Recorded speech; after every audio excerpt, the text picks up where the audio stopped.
Honestly, this Perrion Winfrey situation is pretty sad. The guy had unbelievable odds coming out of high school, as at one time he was a zero-star recruit, was told he would never qualify to play college football, had to spend time at JUCO, and seemingly was always doubted. At one point, he became the #1 JUCO player in the country, became one of the most sought-after JUCO players of the last decade, was given a first-round grade at Oklahoma, and was a projected long-term NFL lineman. Unfortunately, a couple of dominoes would not fall his way, as his stock would crash on draft night, he'd struggle his rookie year, and now he's been released after not being able to take care of business off the field. It's a pretty bad situation, and in today's video, I'm going to talk about the rise and fall of Perrion Winfrey. We're going to talk about his insane story and how he got to this point, talk about what happened at Oklahoma and so far in the NFL, and then briefly touch on the latest situation. We definitely need to hope that he learns from this and say a quick prayer for him, because he probably needs it at this time. But before we get started, quickly be sure to subscribe if you love football content, leave a like if you want to support today's video, and turn on post notifications so you never miss when I upload. Now, let's get started and talk about what happened to Perrion Winfrey. Going back in time, he grew up in Maywood, Illinois, and attended Lake Park High School. He was obviously not a huge deal in the recruiting scene, and combining that with poor grades, Iowa State actually pointed him in the direction of Iowa Western College. He ended up going there instead of Ames, as his high school coach said, quote, "When he was going through the recruiting process and knew he wasn't going to qualify, they told him that was the place to go. He's a likable guy, his personality is big, and he's really done a good job with academics and his maturity. That is why he is here." While the small-town Iowa JUCO seemed like a dead place to most, they were actually terrific at producing linemen. Iowa Western has a tradition of developing defensive linemen, as they had 13 at the FBS level in just the last 4 years. So, Winfrey fit right in. His high school coach knew he was special from the get-go. He said, quote, "We knew he had unbelievable talent, actually freakishly at times. They knew he wasn't there to stay either, as Iowa Western was started in 2009, and the coach knew the reality of JUCO ball all too well. He said kids come to junior college to get a Division I offer. They don't wake up in the morning and say my dream is Iowa Western Community College. I mean, there's a pretty good situation here, but that is not their dream."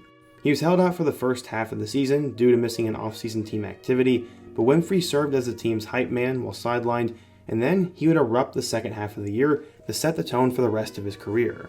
As a freshman, Winfrey would appear in all 11 games, recording 27 tackles and 4 sacks, which helped put his name onto the map for his level. But he was nowhere near the Big 12's radar. In 2019, he was a backup defensive lineman at Iowa Western, and less than 5 months later, he held scholarship offers from 17 D1 programs, and he had blown up. But why? Well, his coach said, quote, "There were a few schools that were on him before he got here, but when they saw him live and in practice, they saw just how unblockable he was for us." Eventually, programs like Alabama, Oregon, Oklahoma, LSU, and Penn State all visited Council Bluffs to see him, and they wanted to take a look at the freak of nature they had. For a kid who was a zero-star recruit at a small Iowa JUCO, it was a huge change of pace and a lot for him to handle. His coach said, quote, "He obviously has all the athleticism they are looking for. He's got to narrow some of this down earlier than most people because he needs to focus on his academics. All the attention and responding to the calls and messages can be overwhelming for a kid that is trying to focus on his season and take care of his grades." So, where would the talented prospect go? Well, he committed to Oklahoma just 3 days after his visit to Norman in June of 2019. He credited the tradition, playing time, and the OU staff as they lured him away from Bama, LSU, and Texas. Somehow, he became the #1 JUCO player in the nation, but why? Well, their defensive line coach said, quote, "He's very quick off the ball, and he's violent. When you put those two things together, you get the #1 JUCO player in the country." It was not easy on Perrion though, as he always struggled in the classroom, and despite staying over the summer to develop his study habits, some wondered if he'd be able to qualify to play at the Power 5 level, and luckily he did. After a crazy journey, 24/7 Sports listed him as the #1 defensive tackle and the #1 JUCO player in the class of 2020. His presence was going to be felt by Big 12 programs, but would he ever develop into an NFL player? Well, let's take a look. Well, when Winfrey arrived in Norman, he was badly needed and would get a chance to play right away. In 2020, his first big moment would come against Texas as he blocked a field goal in the third quarter. In 2020, in total, he finished with 17 tackles, 3 pass deflections, half a sack, and was an anchor on their defensive line. He could have easily left for the 2021 NFL Draft, but he wanted to help his team and his stock. In 2021, he'd actually improve his numbers drastically. This time, he finished with 23 tackles, with 5.5 sacks and 1 forced fumble. He was now by far one of the best interior linemen in all of college football, and after a great pre-draft process, he was given late first-round grades. He could be the anchor of a future NFL defensive line and someone who was going to make an impact. At the end of the day, though, the consensus was he was a mid-day 2 draft pick, and one scout said, quote, "Perrion Winfrey is a ball of potential. Despite all that potential and being the Reese Senior Bowl MVP, Winfrey would fall all the way to the 4th round. He was drafted 108th overall by the Cleveland Browns, and honestly, this was a big steal for them. He had played in 23 games at Oklahoma, and many believed had a perfect chance to see a lot of time in his first year on the Browns' defensive line. But how would it all go for him? Well, in 2022, he'd play in 13 total games, finishing with 22 tackles, half a sack, and 2 total pass deflections.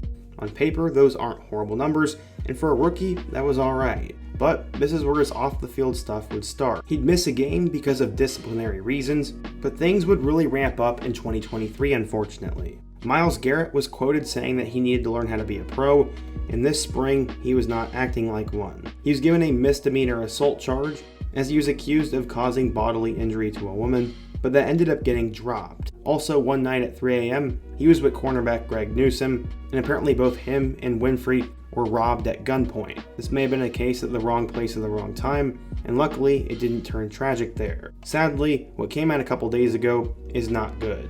According to the police report, a woman claimed that she and her friend were in a hotel lobby, and I guess she said something to Perrion, and he turned around and got confrontational with them. From there, Winfrey became upset and followed them outside the hotel. She started recording on her phone, and then Winfrey went after her phone and also said some things to her.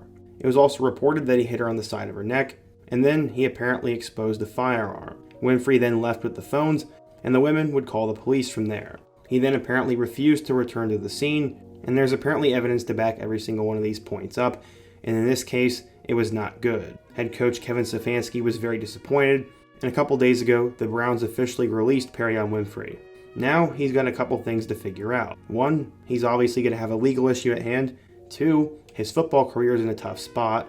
And 3, just overall, he's got to figure out how to be a better person.